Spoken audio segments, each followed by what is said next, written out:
Alors, si vous voulez, cette année, on a vécu la fin de quelque chose. C'est-à-dire qu'on sait, depuis que j'ai saisi le président de la République, Emmanuel Macron, en septembre, depuis qu'il a mis que quelques mois à répondre et puis à agir, ce qui est exceptionnel chez un élu de ce niveau-là, parce que j'ai usé tous les présidents d'avant, il n'y en a jamais un qui est allé aider, qui est allé se préoccuper du Mont-Blanc et qui est allé se préoccuper de l'environnement, que ce soit Hollande, Sarkozy, Chirac. Donc, faut saluer ça, c'est-à-dire que les mois derniers, avec Emmanuel Vargon, secrétaire d'État en charge de l'environnement, eh bien, a été travaillé un arrêté. Donc c'est la fin de quelque chose parce qu'effectivement, cet arrêté dont on va parler maintenant et qui va en fait guider ce qu'on va avoir le droit de faire dans les années à venir, eh bien ça met fin à une période de chienlit, à une période où sous le couvert de la montagne est un espace de liberté, on couvrait en fait toutes les folies des uns et des autres, tous les irrespects, toutes les atteintes à l'environnement, toutes les bousculades humaines et tous les mauvais gestes.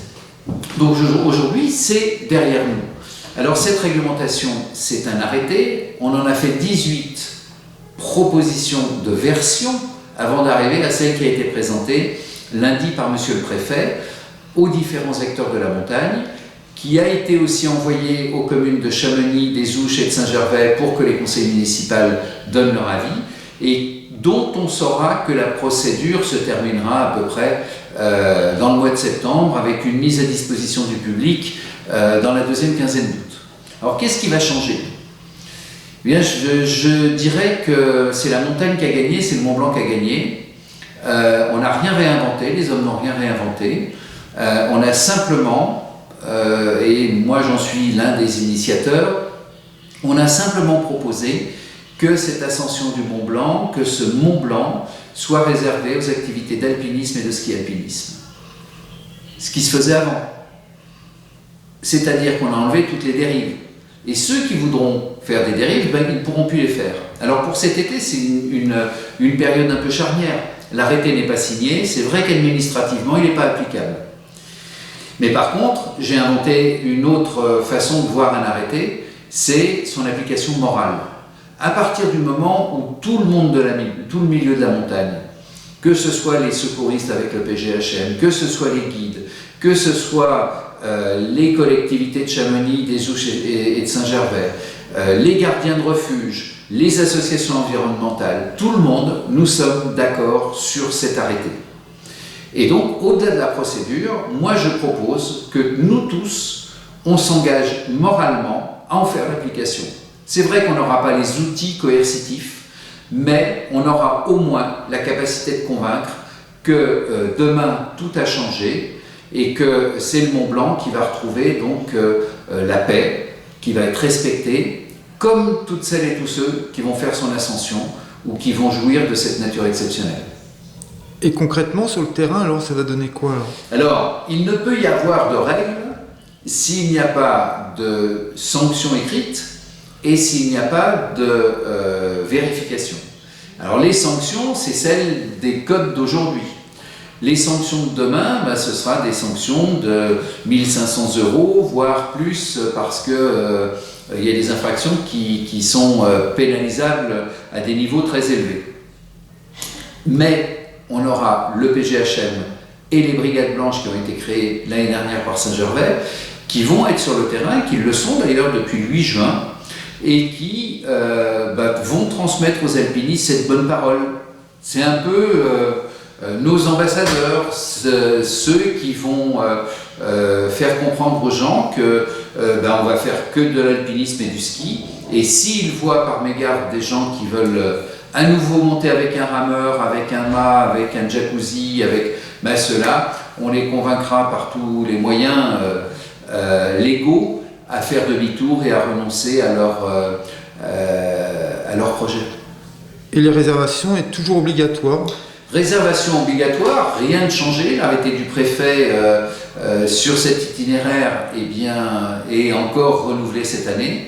réservation nominative obligatoire dans l'un des refuges ou au camp de base de Tétrousse, donc Nid d'Aigle, Tétrousse, Goutet, avec une gestion cette année qui est globale par Antoine Ratin, qui était le gardien du refuge du Goutet. Ben maintenant, il supervise la totalité des refuges de ce côté-là du Mont Blanc.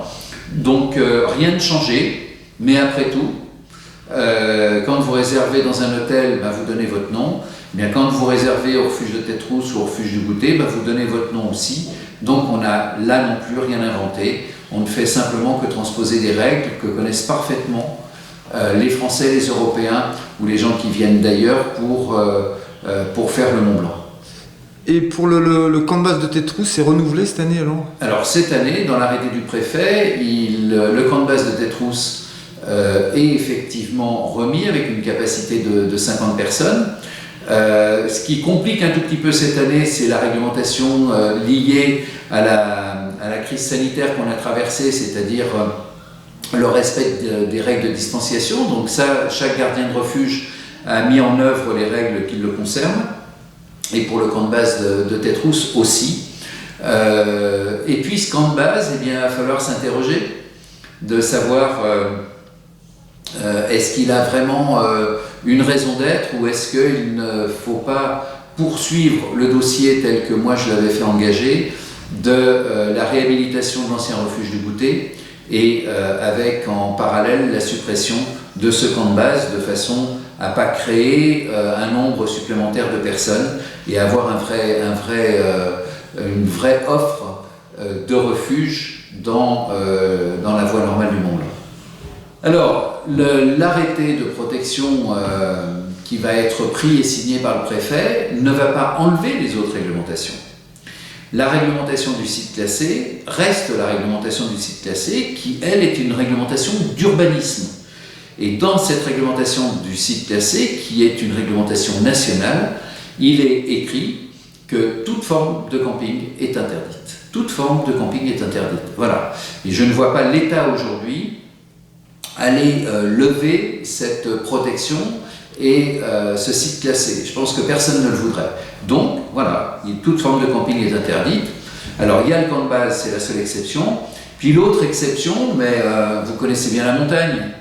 Donc, quand on va faire une course et puis qu'on est pris par les conditions, par la fatigue, ben oui, monter une tente pour se protéger, c'est pas non plus péché. Mais ça ne veut pas dire qu'on officialise le bivouac. Ça veut dire que l'alpiniste sait et est conscient de ce qu'il faut faire, et c'est à lui de faire les bons gestes et de respecter la nature.